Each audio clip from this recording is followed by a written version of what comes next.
प्रेम से बोलिए शिव गुरु महाराज की जय। नीलम दीदी हरिंदर भैया की जय। आई है शिव चर्चा में।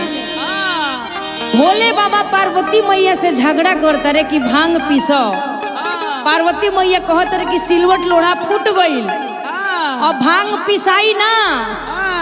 आ कहत री कैसे हो कि अरे फूट गईले सिलवट फूट गईले लोढ़ा शिव गुरु हो कि शिव गुरु हो।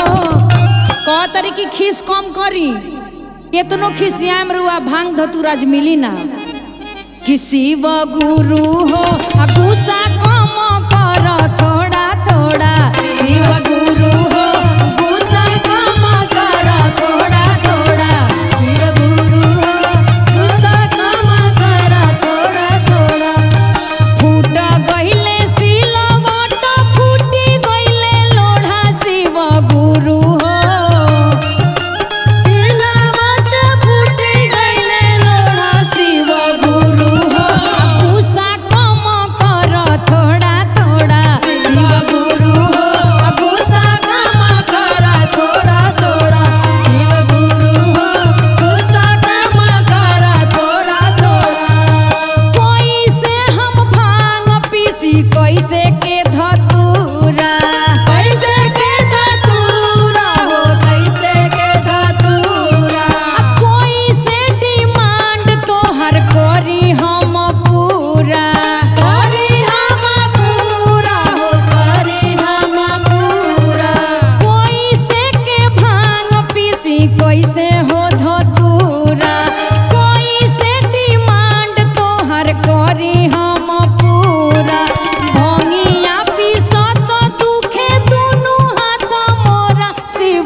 कि भांग पीसत में दोनों हाथ दुखाता कि शिव गुरु हो। गुस्सा कम कर थोड़ा थोड़ा शिव गुरु हो। गुस्सा कम कर थोड़ा थोड़ा शिव गुरु हो। गुस्सा कम कर थोड़ा थोड़ा। खाए के सीखी भोला मिसरी बादामा मिसरी बादामा हो मिसरी